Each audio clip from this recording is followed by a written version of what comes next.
আজকে আমি আপনাদেরকে নতুন একটা ভিডিও দেখাচ্ছি। এটা নিয়ে আমি আগে একটা ভিডিও করেছিলাম, কিন্তু আমার আজকের দিনে আমার ওলা এস1 প্রো স্কুটিটা মোটামুটি চলেছে, ধরুন আপনারা 12,300 কিলোমিটার চলেছে। তাহলে সেক্ষেত্রে আমার প্রথম দিনের ভিডিও আর আজকের দিনে 12,000-এর অভিজ্ঞতা আমার কিন্তু অনেক তফাৎ আছে। তো আমি আজকে ওই কারণে আমি বেল্টের বিষয়ে আমি একটা ভিডিও নিয়ে আসছি, কি করে বেল্টটাকে আমি লুব্রিকেট করব এবং কি করে এটা ভালো করে রাখবো। প্রথমে মনে রাখবেন, দেখুন আমার বেল্টটা কিন্তু যদি আপনাদেরকে দেখাই, আপনারা দেখবেন বেল্টে কিন্তু আমার অ্যাজ সাচ কোনো দাগ বা কিছু নেই। আপনারা যদি যদি দেখবেন আমি অ্যাকচুয়াল কভারটা খুলে নিয়েছি, কারণ আপনাদেরকে দেখানোর জন্যই। বেল্টটা আপনাদেরকে দেখাবো বলে আমি কভারটা খুলে নিয়েছি। আপনারা দেখতে পাচ্ছেন যে আমার ময়লা হয়ে আছে, আমি গাড়িটা ধুইনি, কারণ আমি যে রাস্তা চালাই সেখানে এখন নতুন রাস্তার কারণে এখন আর গাড়ি আর বেশি ধুই না। আপনারা দেখতে পাচ্ছেন যে এইখান থেকে আমি যদি বেল্টটা শুরু দেখি, কোথাও কিন্তু কাট, মানে যে কাট মার্ক হয়, যে এগুলো যে বেল্টের উপরে যে যে ক্লথ থাকে সেটার জয়েনে কিন্তু মানে অনেক ক্ষেত্রে কাট মার্ক চলে আসে, কিন্তু দেখুন আমার কিন্তু এখনো কাট মার্কটা আসেনি। কাট মার্ক এলে বুঝবেন যে বেল্টটা আমার ছিঁড়তে পারে এবং পাথর ঢুকেও ছিঁড়ে যায়।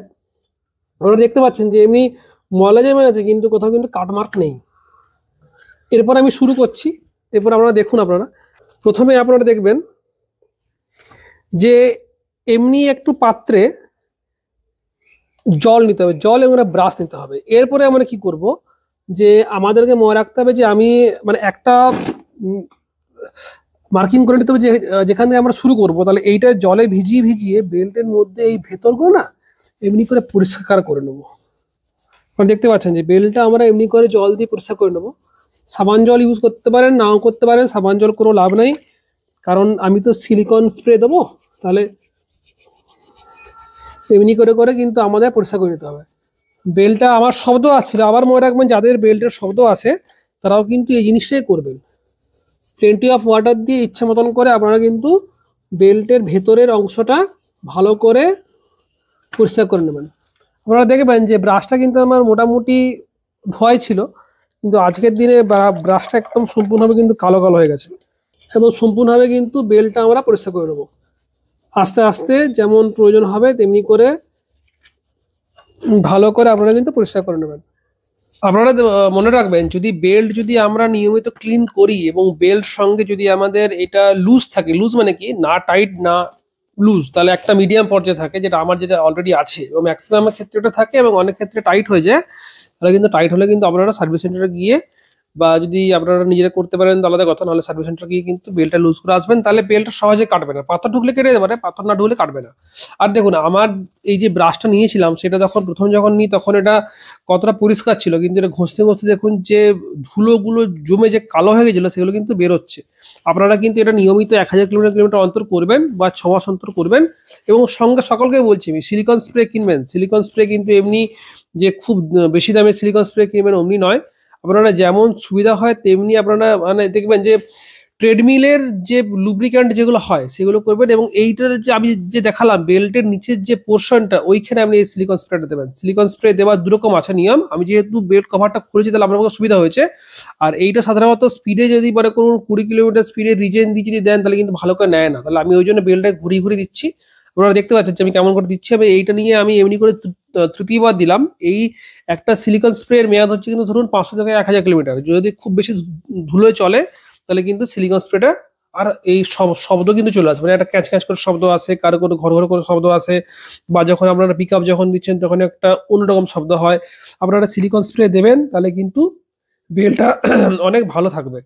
আর আপনারা দেখতে পাচ্ছেন যে আমি কেমন করে এই যে বেল্ট বা পাট্টাটা ঘুরিয়ে ঘুরিয়ে আমি এটা দিচ্ছি। এমনি করে দেবেন তাহলে খুব ভালো করে শোক করবে, কারণ এর মধ্যে রাবার তো আছেই। রাবারের জন্য পেট্রোলিয়াম ডিস্টিলেট, কেরোসিন, পেট্রোল, ডিজেল দিতে বারণ করা হয়। যেমন WD-40 অ্যাকচুয়াল কেরোসিনের সাথে হালকা ইঞ্জিন অয়েল থাকে, বা যেগুলো লুব্রিক্যান্ট যেগুলো হয় সেগুলো কিন্তু দেবেন না, সাধারণত দেবেন না, কারণ দিলে কিন্তু রাবারের পোর্শনটা ক্ষতি হবে।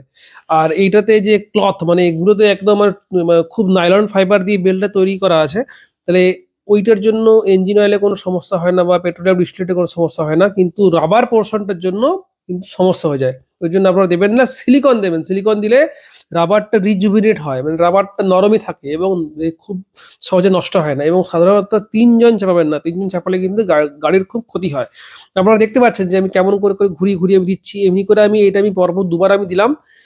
মানে প্রথমবার একবার দিয়েছি, তারপরে আমি আরেকবার দিলাম, তাহলে একদম খুব সুন্দর শোক করেছে। আর একটা কথা মনে রাখবেন যে জল দিয়ে ব্রাশটা দিয়ে যখন আমি যখন ধুলাম না, তারপরে জলটা শুকোনোর সময় মানে 1 ঘন্টা 2 ঘন্টা যদি সময় না থাকে, তাহলে ডবল স্ট্যান্ডে গাড়ি মানে দিয়ে 20 কিলোমিটার স্পিডে রিজেন দেবেন। তো মোটামুটি 1 কিলোমিটারের মোটামুটি রিজেনে চালাবেন, তাহলে কিন্তু বেল্টের মানে যে জলটা থাকবে সেটা কিন্তু চলে যাবে।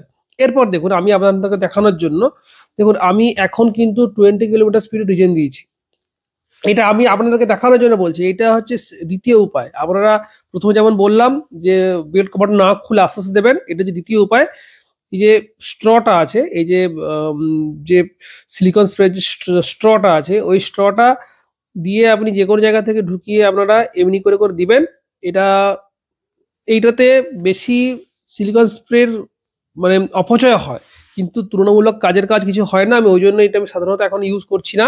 তো আপনারা এমনি করতে পারেন, কোনো সমস্যা নেই, তাতে কাজ হবে না নয়, কাজ হবে, কিন্তু স্প্রে একটু বেশি লাগবে। আর আমার এইটা আমি প্রথমে ভিডিওটা আপনারা দেখতে পাচ্ছেন যে কত সুন্দর করে এটা আমি দিলাম। আর এইটা দেওয়ার পর আমি একদম শিওর যে মানে সম্পূর্ণ আমি, আমার মধ্যে কোনো সন্দেহ নেই যে বেল্টে যে শব্দ যেটা ছিল সেটা কিন্তু আর থাকবে না। আপনারা যারা একবার সিলিকন স্প্রে দেবেন, এবং সিলিকন স্প্রে কোনোদিনও দামি সিলিকন স্প্রে কিনবেন না, যেগুলো ট্রেডমিলের লুব্রিকেন্ট হয়, ট্রেডমিলের বেল্ট লুব্রিকেন্ট হয়, সেই সিলিকন স্প্রে কিনবেন। তাতে যেমন কম দামেরই সিলিকন স্প্রে কিনবেন, বেশি দামে কিনবেন না। দেখুন আমার ভিডিও আপনাদেরকে দেখালাম যে কি করে আমি বেল্টটা ক্লিন করব। যদি ভালো লাগে লাইক করবেন, শেয়ার করবেন, সাবস্ক্রাইব করবেন এবং বন্ধুদেরকে জানাবেন।